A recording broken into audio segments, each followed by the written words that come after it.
Concello de Santiago contará en breves con 9 novos concelleiros e concelleiras. A maioría deles foron nombrados a dedo. Primeiro dimitiu Conde Roa e logo Currás. O novo alcalde será Agustín Hernández. 3 alcaldes en 3 anos. Saímos á rúa cunha lista dos futuros concelleiros e concelleiras do PP de Santiago para saber a opinión da xente. Coñecedes alguén desta lista? O primeiro. Non sabes quen son os restos. Os que en teoría eliximos... Estes. Cales son os que eliximos e cales son os que veñen así da? Agustín Hernández. Bueno, a Currás e a máis. Non ten ni idea. Vale, por lo menos unha persona sincera.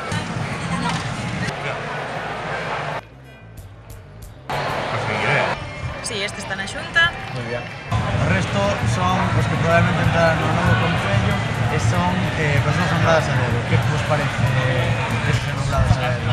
Que vos parece que sexan personas que non foron na última lista? Moi correcto políticamente. Vale, gracias. Vergonzoso, pois parece mal, como a calquera, non?